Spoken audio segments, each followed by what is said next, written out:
India versus Pakistan మధ్య జరిగిన entire సినేరియాలో ఎవరిది పై చేయి అంటారు, ఎవరు యుద్ధం గెలిచారంటారు, ఏం చెప్తారు, మీరేం చెప్తారు? మన ఇండియాదే పై చేయి, మన ఇండియానే గెలిచింది. మన ఇండియాదే పై చేయి, మన ఇండియానే గెలిచింది. పాకిస్తాన్ వాళ్ళు అక్కడ సంబరాలు చేసుకుంటున్నారు, సీట్లు పంచుకుంటున్నారు. ఎందుకు? ట్రంప్ మాట్లాడి సర్దు మనగించినందుక. ట్రంప్ మాట్లాడి సర్దు మనగించినందుకు వాళ్ళు చేసుకుంటున్నారు, అంతేగాని పాకిస్తాన్ గెలవలేదు. పాకిస్తాన్ లో 100 మంది పుడితే ఇండియాలో 1000 మంది పుడతారు సోల్జర్స్. అక్కడ 200 మంది పుడితే ఇక్కడ 2000 మంది. అక్కడ 1,00,000 మంది పుడితే ఇక్కడ 1,00,00,000 మంది. ఇక్కడ 1,00,00,000 మంది ఎక్కువ, అక్కడ 1,00,000 మంది ఎక్కువ. నీ దేశ జనాభా ఎక్కువ, నా దేశ జనాభా ఎక్కువ. పెట్టుకోలేవు నువ్వు. ఎన్నో కాళ్ళు గట్టాలు పట్టుకుంటే నీ దేశంలో ఇండియా మీదకి కాళ్ళు రుగుతారు, కానీ మేము ఎవరి కాళ్ళు పట్టుకోకర్లేదు. మా ప్రతి ఇండియన్ లో ఆ దేశ రక్షణ బ్లడ్ ఉంటుంది. ఒక్క మాట అంటే చాలు వచ్చి నీ దేశాన్ని పీసి చేయడానికి మా యువత ఉంది. కాకపోతే మోడీ గారు ఆలోచించి ఆచితూచి ఉండబట్టి ఇదయ్యారు. అక్కడ ట్రంప్ గారు వచ్చి మీతోటి సమావేశాలు పెట్టి మాట్లాడబట్టి ఈ యుద్ధం ఇక్కడ తోటి ఆగింది. మీరేదో గెలిచారనో ఏదో జరుగుతుందనో సంబరాలు చేసుకొని సరికాదు. మా ఇండియానే గెలిచి. ఓకే, ట్రంప్ గారి పాత్ర ఏందంటారు దీంట్లో? అసలు ఆయన ఎందుకు కల్పించినారు? ఆయన అనౌన్స్ చేయటం ఎలా చూడాలి ఆయన విషయాన్ని? అదే అండి, ఎందుకు కల్పించుకోరు? ఇప్పుడు అమెరికా మీదకి ఇంకా వేరే దేశస్తులు ఎవరైనా వెళ్తారు, మన మోడీ గారు కల్పించుకుంటారు. అలాగే అది ఏంటంటే ఈ దేశంలో ఎంతో మంది రక్షకులు, ఎంతో మంది జవాన్లు చనిపోతున్నారు కనుక ఆయన జోక్యం చేస్తున్నారు. అతనికి హక్కు ఉంది, ఎవరితోనైనా మాట్లాడి యుద్ధాన్ని ఆపించే హక్కు ప్రతి దేశస్తుడికి ఇంకొక దేశస్తుల మీద ఉంటుంది. మాట్లాడే రైట్స్ ఉంటాయి, హక్కు ఉంటుంది.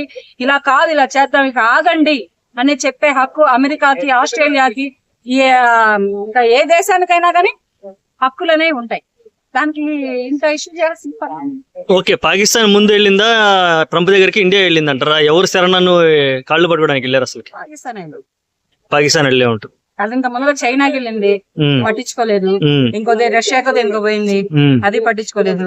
ఉక్రెయిన్కి వెళ్ళినట్టుంది, అది దాన్ని. ఇక ఇక్కడ వీళ్ళకి కరెక్ట్ దేవుడు ఎవరమ్మా అంటే ట్రంప్ చెబితే వింటారు. ఎందుకంటే ఈ అమెరికా దేశానికి మన ఇండియన్ దేశం అన్నా, ఇండియన్ దేశంలో ప్రజలన్నా ఎనలేని అభిమానం, ఎక్కడ లేని గౌరవం. దాని మీదనైనా సరే ట్రంప్ అనే ఒక అతను వీళ్ళిద్దరి మధ్య రాజీ కుదుర్చడానికి వస్తే, రాజీకి ఇండియా కానీ పాకిస్తాన్ కానీ రాజీ పడడానికి ఒప్పుకుంటుందని అది ఆలోచించుకొని పాకిస్తానే ట్రంప్ దగ్గరికి వెళ్తుంది. ఓకే, ఈ సందర్భంగా మన శక్తి సామర్థ్యాలు ప్రపంచానికి తెలిసాయి. అసలుకి ఈ శక్తి సామర్థ్యాలు మన దగ్గర ఇన్ని మిసైల్స్ ఉన్నాయని, S-400, బ్రహ్మోస్, వీటన్నిటిని చూసినప్పుడు, వార్తలు చూసినప్పుడు మీకు ఎలా అనిపించింది? వ్యోమాలు నిక్కపొడుచుకున్నాయి. మన ఇండియన్ ఇంత డెవలప్ అయిందా? మన ఇండియన్ కంట్రీ దేశ రక్షణలో ఇంత ఉందా? ఇంకింతకు మించి నా నోటి నుంచి ఓకే, ఈ మోదీ గారి పాత్ర మీరు ఎలా చూస్తారంటారు? ఈ టెర్రర్ అటాక్ కానివ్వండి, లేదా సర్జికల్ స్ట్రైక్ అనండి, లేదా యుద్ధం అనండి, మీరు పేరేం పెట్టినా సరే మోదీ గారి పాత్రను ఎలా చూస్తారు?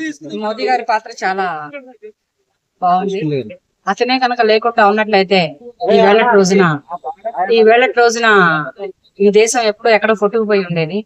అతను ఒక మన ఇండియన్ కంట్రీకి ఒక బెస్ట్ మ్యాన్, ఒక గట్స్ ఉన్న ఒక మ్యాన్.